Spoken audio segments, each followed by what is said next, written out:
Good morning, dear students. I am back, your teacher of English, with your new explanation, your new lesson, that is Robinson Crusoe. In your last video, I explained a poem that is My Shadow, and today I will explain you your lesson third, that is Robinson Crusoe. Okay, so you have to open your book and open your page number 49. Here a story that is Robinson Crusoe discovers a footprint. Before we going to start this story, I want to share some points regarding that story. That it's a Robinson Crusoe discovers a footprint. It's a novel. Okay. Robinson Crusoe discovers a footprint जो है ये एक novel है, narrate की गई है, यानी किसके द्वारा लिखी गई है? By Daniel Defoe. Robinson Crusoe is a novel and written by Daniel Defoe. So एक नंबर आपका यहाँ से बनता है कि डैनियल डिफॉय कौन है. So Daniel Defoe is a writer of this novel that is Robinson Crusoe discovers a footprint. Robinson Crusoe क्या है? एक नॉवल है और उसके राइटर कौन है? Daniel Defoe. Okay. Okay, now we will start your class. Robinson Crusoe's ship had been destroyed by the sea. Robinson cruise का जो शिप था वो डेस्ट्रॉय हो गया. डेस्ट्रॉय मीन्स नष्ट हो गया, ख़त्म हो गया था. बाय द सी, समुद्र के द्वारा. यानी कि रॉबिन्सन क्रूज को जो था वो शी वॉयज जो पर जाना बहुत पसंद करते थे. दैट शी वॉयज का मतलब होता है समुद्री यात्रा पर जाना, समुद्र की सैर पर जाना. तो सी में जो है ओशियन में क्या हो गया था? टाइफून आ जाने के कारण, टाइफून यानी स्टॉर्म या तूफान आ जाने के कारण क्या हो गया था? उनका शिप जो है वो डिस्ट्रॉय हो गया था. दैट्स वाई वो क्या हो गए थे? एक आइलैंड पर फंस गए थे. तो स्टोरी में क्या होता है हम वो देखेंगे. ठीक है. Robinson Crusoe's ship had been destroyed by the sea. He had been alone for many years and longed for company. One day he discovers a footprint on the sand. Let's find out what he did then. एक दिन Robinson cruise क्या होता है? उनका ship जो है वो destroy हो चुका होता है समुद्र में. And he had been alone for many years. वो काफ़ी लंबे समय तक, काफ़ी सालों तक, काफ़ी लंबे समय तक अकेले रहे. One day he discovers a footprint. एक दिन उन्हें क्या हुआ? एक फुट मार्क दिखाई दिया. फुटप्रिंट का मतलब एक फुट मार्क यानी किसी के पैर का निशान दिखाई गया ऑन द सैंड. सैंड यानी रेत पर. Let's find out what he did then. और जब उन्होंने वो पैर का फुटप्रिंट देखा तो अब उन्होंने आगे क्या किया? Let's be find out. आओ हम उसका पता करते हैं. ठीक है, चलिए. One day when I was going towards my boat. एक दिन क्या हुआ? जब मैं अपनी बोट की तरफ यानी अपनी नाव की तरफ जा रहा था. I was surprise. मैं बहुत सरप्राइज हो गया था. To see the footprint of a man on the sand. Sand यानी रेत पर एक व्यक्ति की फुट मार्क देखकर मैं बहुत ज़्यादा अमेज्ड हो गया. सरप्राइज मीन्स अमेज्ड हो गया, आश्चर्यचकित हो गया कि ये किसके पैर के निशान है. I stood amaze. मैं खड़ा मतलब आश्चर्य में खड़ा रह गया. I listen. मैं उसको सुनने लगा. I look around me. मैंने अपने चारों ओर देखना शुरू कर दिया. I could neither here nor see anything. अब मुझे ना तो कोई दिखाई दे रहा था ना ही कोई सुनाई दे रहा था. तो ये फुटमार्क थे किसके? I went up higher to look down. I went up the shore and down the shore but it was not good. मैं ऊपर गया, नीचे गया. जिस वैली में वो फंस गए थे, दैट मीन्स शी में टाइफून आ जाने के कारण वो एक अननोन आइलैंड पर फंस गए थे और वहाँ पर एक वैली थी यानी घाटी थी. वो वहाँ पर रहने लगे थे. तो वो वहाँ का बता रहे हैं कि मैंने ऊपर जाके देखा, नीचे जाके देखा. शोर यानी किनारे पर जाकर, शोर मीन्स होता है किनारा, समुद्र का किनारा. वहाँ पर जाकर देखा बट मुझे वहाँ पर कोई भी नहीं मिला. I could not find no other footprint but that one. मुझे उस फुटप्रिंट के जैसा कोई भी फुटप्रिंट वहाँ पर नहीं मिला. I wanted to again to see if there were any more footprints and to tell if it had been my imagination. Then क्या होता है? I wanted to again. मैं वहाँ पर दोबारा गया. टू सी देखने के लिए. If there were any more footprint कि वहाँ पर कोई अदर एक वही फुट मार्क है या और भी कोई फुट मार्क है आसपास में. And to tell if it had been my imagination. और ये श्योरिटी करने भी गया कि कहीं सच में ही मैंने फुटप्रिंट देखा है या सिर्फ ये मेरा एक इमेजिनेशन है या मैंने बस ऐसे ही दिन में सपना देख लिया है, like this. But I was not mistaken. लेकिन मैं गलत नहीं था.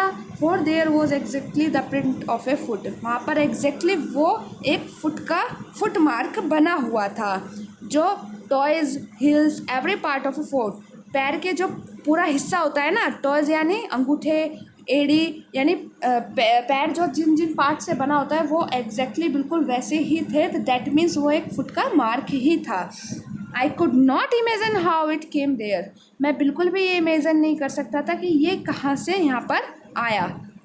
I stayed a long time thinking, मैं काफ़ी समय तक इस विचार में पड़ा रहा, but became more and more confuse, लेकिन काफ़ी टाइम मैं सोचता रहा, बट मैं जितना ज़्यादा उसके ऊपर सोच रहा था मैं उतना ज़्यादा उस बात को लेकर कन्फ्यूज़ होता जा रहा था। Now turn to next page, page number 50।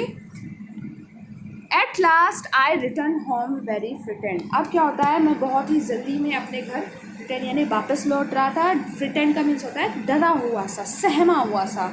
Looking behind me after every 2 or 3 steps, 2 या 3 कदम रखने के बाद, 2 या 3 स्टेप्स रखने के बाद, मिस्टेकन है every bush and tree to be man. क्या हो रहा था, लुकिंग बिहाइंड, मैं 2 या 3 कदम रखने के बाद बिहाइंड यानी अपने पीछे देख रहा था, and mistaken even bush and tree to be man, और पेड़ जो झाड़ियाँ थी, बुश यानी झाड़ियाँ थी, पेड़ थे, उनके आगे पीछे देख रहा था। When I came to my केव, जब मैं अपनी केव के पास आया, केव होती है डेन, केव का मीन्स होता है डेन, डेन मीन्स गुफा, जंगल में जो गुफा, ये देखिए आपको ये शो भी किया है, ये रही, विच आई कॉल माई कैस्टले, जिसे मैं अपना कैस्टले बोलता हूँ। कैस्टले मीन्स होता है पैलेस, पैलेस का मीन्स होता है महल, यानी कि मैं भागते दौड़ते अपनी केव यानी जिसे मैं अपना महल समझता हूँ वहाँ पे आया। आई रेन इनसाइड, और मैं जल्दी से दौड़ता हुआ उसके अंदर जा रहा था। As if I was being chase, और इस तरीके से दौड़ता हुआ जा रहा था जैसे कोई मुझे चेज कर रहा हो। चेज का मीन्स होता है कोई मेरा पीछा कर रहा हो। आई डू नॉट रिमेंबर, मुझे ये याद ही नहीं था, whether I use a ladder और went in by the hole in the rope, कि मैंने इस यहाँ अंदर आने के लिए लैडर यानी सीढ़ी का यूज़ किया था या नहीं किया था, या मैं डायरेक्ट रॉक पर चढ़ गया था।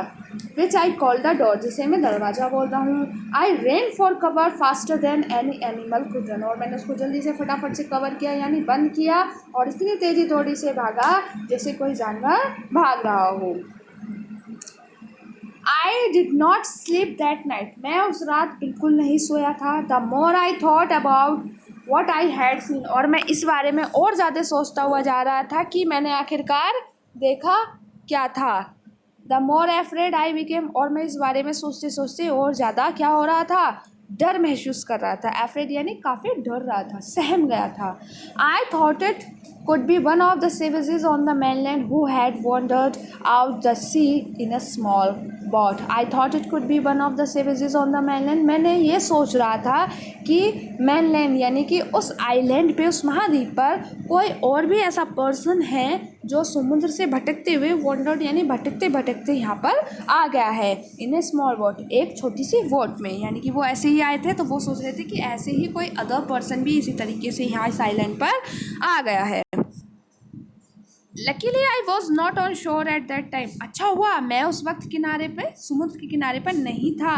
बट लेकिन what if he had seen my boat, लेकिन क्या होता अगर वो मेरी बोट देख लेता, देन क्या होता है, if he had seen the boat he would have realized that someone lived on the island and would soon return with other to kill and eat me, और अगर वो मेरी बोट देख लेता तो क्या होता, वो उसको रियलाइज़ होता है कि उसके जैसा ही कोई पर्सन इस आइलैंड पे रहता है, एंड वो जल्दी लौट कर आता और मुझे किल यानी मार कर और खा जाता, यानी कि वो सोच रहा था कि कोई ऐसा पर्सन या दानव है जो वापस आता, मुझे मारता और खा जाता।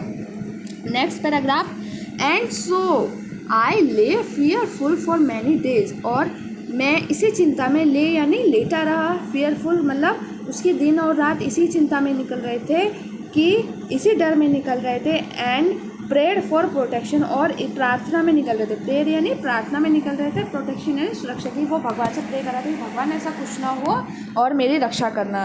इन doing so I was much comforted and began going out to investigate, अब कुछ दिनों के बाद मैं थोड़ा सा रिलैक्स कम्फर्ट में फील कर रहा था, and being going out to investigate, और मैं फिर से इन्वेस्टिगेट यानी कि खोजबीन में निकल गया।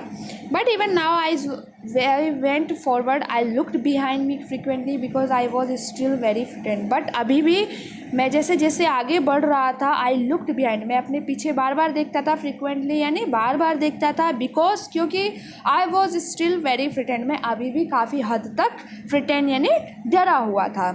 However, as I went about for 2 or 3 days, जैसे ही 2 या 3 दिन बीते, and saw nothing, I became a little bolder. जब मुझे कोई क्लू नहीं मिला, कोई ऐसा पॉइंट नहीं मिला, मुझे कुछ नहीं दिखाई दिया, तो मैं अब धीरे धीरे थोड़ा सा बोल्ड फील करने लगा, यानी थोड़ा सा डर मेरा जो है वो कम होने लगा. I decided to go down. अब मैंने डिसाइड किया गो डाउन यानी नीचे जाने का, वैली से नीचे जाने का, टू द शोर अगेन, किनारे पर वापस लौटने का, and examine the footprint once more, और वो जो फुट मार्क है ना उसको दोबारा एग्जामाइन करने का, उसे दोबारा से देखने का. I decided to measure it with my own foot mark, एंड मैंने डिसाइड किया इसको दोबारा मेज़रमेंट करने का, उसको नापने का, with my own foot mark की, अब मेरे जो फुट मार्क है यानी मेरे जो पैर का निशान है उससे नापने का मैंने डिसाइड किया कि ये मेरा ही है या किसी और का फुट मार्क है, ये इतना ही बड़ा है साइज़ में, छोटा है जितना मेरा है फुट मार्क. तो वो उन्होंने डिसाइड किया और वो वहाँ पर मेज़रमेंट के लिए चले गए.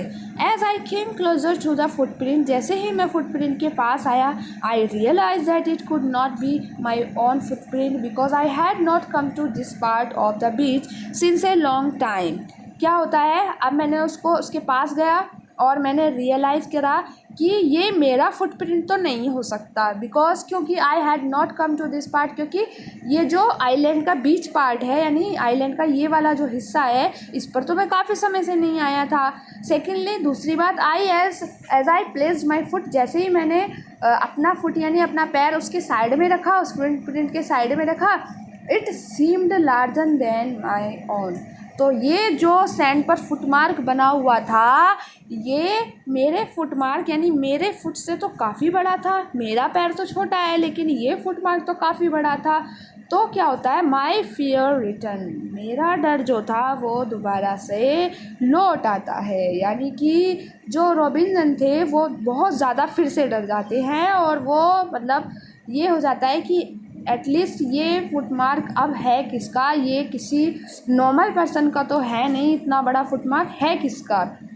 आई went home again believing that there was someone there, और मैं दोबारा से जल्दीबाजी में डर में घर वापस आ जाता हूँ. बिलीविंग दैट, ये विश्वास रखते हुए, that there was someone there, यही बात दिमाग में रख के कि वास्तव में वहाँ पर कोई था या कोई है. द आइलैंड वॉज इनहेबिटेड, यानी कि उस आइलैंड पे आना तो मना है लेकिन फिर भी वहाँ पर कौन आ गया, ये बात को सोचते सोचते रॉबिन्सन क्रूज़ घर पर वापस चले जाते हैं और वो फिर से मतलब उनका जो डर है वो एटलीस्ट ऐसे ही बना रहता है. ये जो पार्ट है स्टोरी का आपका डैनियल डिफोए की रॉबिन्सन क्रूज़ जो नॉवल है उससे आपको लिया गया है. इसका जो सेकंड पार्ट है उसमें हमें पता चलेगा कि लास्ट में क्या हुआ था, वो पूरी नॉवल के अंदर पता चलेगा कि रॉबिन्सन क्रूज़ को वो फुटमार्क किसका मिला था. सो आई होप आपको स्टोरी समझ आई होगी. आप इसका रिवीजन कर लें. एक बार हम इसकी समरी रिवाइज़ कर लेते हैं, प्लॉट समरी कर लेते हैं रॉबिन्सन क्रूज़ की कि क्या था, थोड़ा सा आपको स्टोरी का आइडिया हो जाएगा. Cruz set on a sea voyage in August 1651 against the wishes of his parents who want him to stay at home and pursue a career possibly in law. Crusoe जो थे उनको मतलब Robinson cruise जो थे उनको सी voyage पे जाने का बहुत शौक था, दैट मीन्स समुद्री यात्रा पर जाने का बहुत शौक था. और अगस्त 1651 में वो अपनी फर्स्ट सी वॉयज पर निकल गए थे अपने पेरेंट्स की विश के अगेन, यानी उनके पेरेंट्स को ये सब पसंद नहीं था, फिर भी ये रॉबिन्सन क्रूज़ जो थे वो कैस पे निकल गए थे, सी वॉयज पर निकल गए थे, यानी एक समुद्री यात्रा पर निकल गए थे इन 1651 में. After a tumultuous journey that she is shipwrecked in a storm, his lust for the sea remains so strong that he sets out to sea again. After a tumultuous storm यानी कि तो काफ़ी बड़ा तूफान आने के कारण उनका जो शिप था वो रैक्ट यानी टूट गया था. दैट मीन्स वो स्टक हो गए थे कहाँ पे, उस आइलैंड में, अननोन आइलैंड में, मैंने आपको स्टोरी में बताया था. और वहाँ स्टक हो जाने के बाद काफ़ी लॉन्ग टाइम तक उन्होंने अपना जो टाइम था वहीं उसी वैली में क्या करा, स्पेंड किया, वहीं रहे, वहीं के लिविंग थिंग्स जो थी क्या किस तरीके से उन्होंने अपना सर्वाइव लाइफ को किया. ठीक है. This journey too ends in a disaster and Crusoe become the slave of a Moor. और ये जर्नी का एंड कैसे होता है, एक तूफ़ान आने के बाद जो है इसका एंड होता है, यानी कि तूफ़ान आ गया था समुद्र में और उसके बाद ये जर्नी का एंड हो गया था, शिप पे जो जर्नी पे गए थे। और जो है रॉबिन्सन क्रू जो है एक स्लेव बन गए थे, प्रकृति के नौकर बन गए थे। और आफ्टर 2 years ऑफ स्लेवरी, 2 साल के लंबे गैप के बाद, he managed to escape his restaurant defined by the captain of a Portuguese ship of the west coast of Africa। यानी कि इस वैली में 2 साल स्पेंड करने के बाद, लाइफ को सरवाइव करने के बाद, नेचर की लैब में रहने के 2 साल के बाद क्या होता है, उन्हें रेस्क्यू कर लिया जाता है। किसके द्वारा? कैप्टन ऑफ ए पोर्टग्यू शिप के कैप्टन थे, उनके द्वारा उस आइलैंड से रॉबिन्सन क्रूज को क्या कर लिया जाता है, रेस्क्यू कर लिया जाता है और उनको वेस्ट कोस्ट ऑफ अफ्रीका वापस ले दिया जाता है। तो ये इसका एक कंक्लूजन है कि इस स्टोरी में हुआ क्या था, इस नॉवल में क्या क्या पॉइंट्स थे। ये आपकी स्टोरी में नहीं दिया है जो मैंने सभी आपके साथ डिस्कस की है, बट फिर भी आपको बेसिक थोड़ा बहुत पता होना चाहिए, स्टोरी का आइडिया हो जाता है थोड़ा सा। एंड स्टूडेंट, आपकी जो ये रॉबिन्सन की जो स्टोरी है, ये आपके रीडिंग सेक्शन के, यानी इंग्लिश प्लस असाइनमेंट के रीडिंग सेक्शन में भी दी हुई है, बट उसमें भी बहुत एक स्मॉल सा पार्ट आपका डिस्क्राइब किया गया है। So that's why I explain you the plot summary of this novel. इस वजह से ही मैंने आपके साथ ये प्लॉट समरी एक्सप्लेन किया है, क्योंकि जिससे आपको थोड़ा सा पॉइंट का आइडिया हो जाए। सो आई होप आपको स्टोरी समझ आई होगी, आपको क्वेश्चन आंसर समझ आए होंगे। एंड प्लीज़ स्टूडेंट आप इसको रिवाइज़ कर लें, बिकॉज क्वेश्चन जो हैं स्टोरी के मिडल से ही निकल कर आते हैं। सो आपको अगर स्टोरी पता होगा, मीनिंग पता होगा, तो आप अच्छे से इजीली क्वेश्चन पुट कर पाएंगे। चलिए, thank you everyone, thank you so much.